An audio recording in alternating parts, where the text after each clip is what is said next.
একজন নারী তার শ্বশুর বাড়িতে ঠিক কতটুকু গুরুত্ব পাবে তা নির্ভর করে তার স্বামীর ভালোবাসা এবং গুরুত্বের উপর। যে নারী তার স্বামীর ভালোবাসা পায়, স্বামী তাকে গুরুত্ব দেয়, মূল্যায়ন করে, তার শ্বশুর বাড়ির মানুষজন কখনোই তাকে অসম্মান করতে পারে না। আসলে বিয়ের পরে সঙ্গী ভালো হওয়াটা বেশি জরুরি। সঙ্গী যদি ভালো হয় তাহলে শ্বশুর বাড়ির মানুষ যেমনই হোক না কেন সেই সংসারে নারীর টিকে থাকতে পারে। কিন্তু সঙ্গী যদি ভালো না হয় তাহলে শ্বশুর বাড়ির মানুষজন যত ভালোই হোক না কেন সেখানে টিকে থাকা একজন নারীর জন্য কঠিন হয়ে পড়ে। স্বামীর মানসিক সাপোর্ট এবং ভালোবাসা নারীকে দাম্পত্য জীবনের প্রতি আরো মনোযোগী করে তোলে।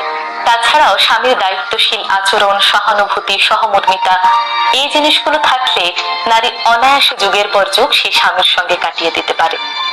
আসলে বিয়ের পরবর্তী সময়টা সকল পুরুষের জন্য খানিকটা চ্যালেঞ্জিং, কারণ এই সময়ে বাবা মা এবং স্ত্রীর সম্পর্কের মধ্যে ব্যালেন্স করতে বেশ কষ্ট হয়ে যায় অনেকেরই।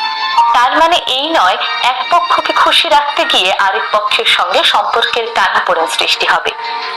বাবা মায়ের কথা শুনে স্ত্রীকে কিংবা স্ত্রীর কথা শুনে বাবা মাকে কষ্ট দেওয়া কখনোই ঠিক হবে না। বাবা মায়ের প্রতি যেমন কৃতজ্ঞতা বোধ সম্পন্ন আচরণ প্রকাশ করবেন, তেমনি আপনার স্ত্রীর প্রতিও কৃতজ্ঞতা প্রকাশ করবেন। আপনার স্ত্রীকে ঠিক ততটুকু মূল্যায়ন করবেন যতটুকু মূল্যায়ন পেলে আপনার স্ত্রীর আপনার বাড়িতে নিজেকে অসহায় মনে হবে না।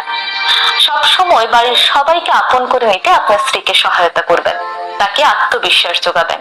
আসলে একজন নারী তার স্বামীর বাড়িতে ঠিক কতটা গুরুত্ব পাবে তা নির্ভর করে তার স্বামীর গুরুত্ব এবং ভালোবাসার উপর। কেননা স্বামী যদি ভালোবাসে, গুরুত্ব দেয়, মূল্যায়ন করে, তাহলে শ্বশুর বাড়ির মানুষজন যদি খারাপও হয় তবুও নারী অবলীলায় তার স্বামীর সঙ্গে যুগের পর যুগ কাটিয়ে দিতে পারে। অন্যথায় সেই সংসারে টিকে থাকা নারীর জন্য কঠিন হয়ে পড়ে।